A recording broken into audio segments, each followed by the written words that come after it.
Have you ever asked yourself what energy sources we use in our daily lives? Do you also know how they are harnessed? If you didn't know, you are lucky. Because today, we will discuss different types of energy sources and resources. The negative effects of using them, how different activities affect the quality and availability of water for human use, ways of conserving and protecting water resources for future generations, ways of better and proper waste management for your country, and how can we prevent negative effects while using them. I'm Jezreel Joacquin Jimenez, and today we are going to discuss Earth Science.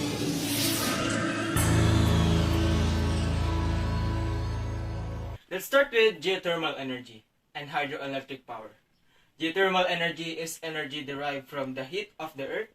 Volcanoes have an extremely hot core, which makes them an excellent source of geothermal energy. The rocks are heated in certain areas, but no hot water or steam to the surface. Deep wells can be dug down to the hot rocks and cool water piped down in this case. The water is heated as it flows through the rock fissures. It rises to the surface of hot water and steam, releasing energy that may be utilized to the power turbines and generators. While generating hydraulic energy, they control the flow of water required to harvest energy from it. A massive reservoir is formed. The energy of the water flowing to the tunnels of the dam causes turbines to revolve. The turbines' proper generators are devices that generate power. Engineers regulate how much water flows through the dam. The intake system is the method used to manage the flow of water. During floods, the intake system is aided by a spillway. A spillway is a structure that allows water to flow straight into the river or other body of water beneath a dam. Bypassing all tunnels, turbines, and generators, spillway keep the community demand from being harmed. Spillways, which resemble lengthy ramps, are usually vacant and dry. Now here's the negative effects of these two energy sources that I said. All energy sources have an influence on the environment in some way. By most measures, fossil fuels, coal, oil, and natural gas do far more harm than renewable energy resources, including air and water pollution, public health damage, wildlife and habitat loss, water use, land use, and global warming emissions. However, renewable resources such as wind, solar, geothermal, biomass, and hydropower have significant environment impacts. There are many negative effects, right? Since we know the negative effects, how are we going to mitigate the negative effects of energy resources? What are the ways? Make better use of energy. Greenhouse gas emissions are produced when electricity and natural gas are produced and delivered to our door. Energy and water may be saved by installing energy-efficient building systems and equipment. Reduce the temporary of water heater and fix any leaks. Install low-flow shower heads and aeration faucets to reduce water consumptions. This is especially effective in lodging and multi-family facilities. So why do we need to lessen it? You have that question, right? Why? Because if we can't reduce it, in the next generation, the water, the energy, and other resources that we are using now will be gone. What are your country's water resources? Because in our country, in the Philippines, we have rivers, lakes, river basins, and groundwater reservoir as the primary water resources. The Cagayan River, our longest and greatest river, releases roughly 53 million cubic meters of water every year. It has 47 million cubic meters of groundwater reserves, which are supplied by rainfalls and seepage from rivers and lakes. The lakes are mostly used for fish farming. We use those resources for drinking and other human consumption. How about soil resources? How is soil being utilized in your country? Is the soil in your country used for paddy rice farming? Or is it being used for upland crops such as maize, tobacco, and vegetables? Do you guys want to conserve the soils in your country? Here are some ways to conserve soil and protect it for future generations. First on the list is industrial activities. In the last century, industrial activities has been the most significant contributor to the problem, particularly as the quantity of mining and manufacturing has expanded. The majority of enterprises rely on mineral extraction from the earth.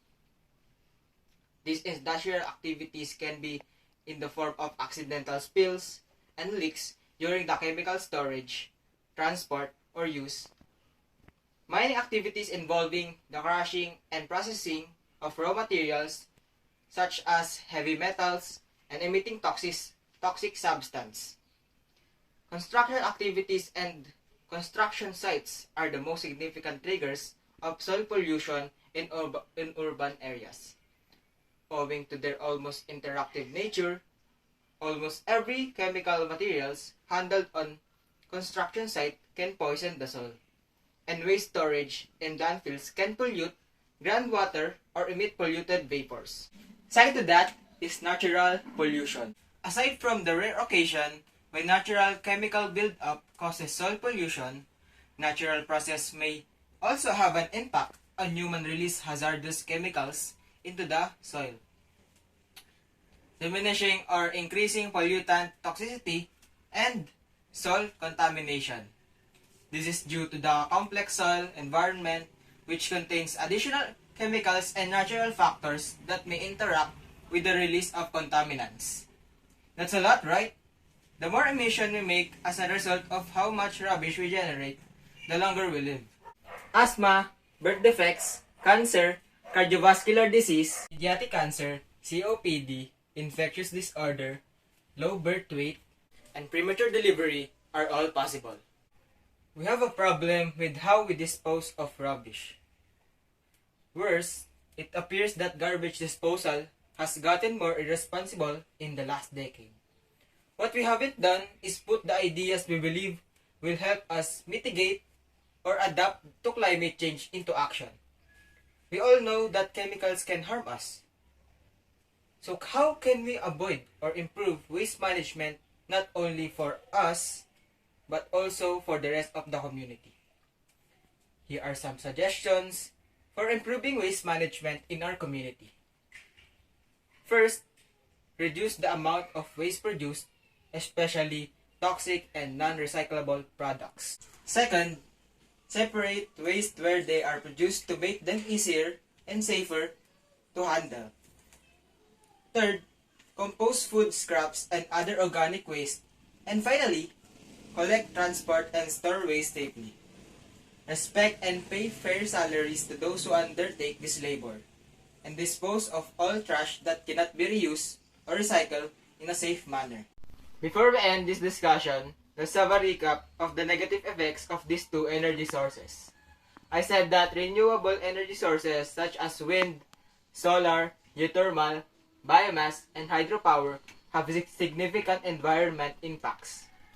These industrial activities can be in the form of accidental spills and leaks during the chemical storage. Transport or use, mining activities involving the crushing and processing of raw materials such as heavy metals and emitting toxic substance. Construction activities and construction sites are the most significant triggers of soil pollution in urban areas. Owing to their almost interactive nature, almost every chemicals material handled in construction sites can poison the soil, and waste storage in landfills can pollute groundwater or emit polluted vapors. The lakes are mostly used for fish farming. We use those resources for drinking and other human consumption. The soil is used for farming. How can we save and protect it? We can protect our resources by reducing the amount of waste, storing waste safely, and disposing of all trash that cannot be reused or recycled in a safe manner. So we have to use less energy, increase the use of recycling, and make the earth a better place to live because this is where life exists. Just like Ernest Hemingway said, the earth is a fine place and worth fighting for.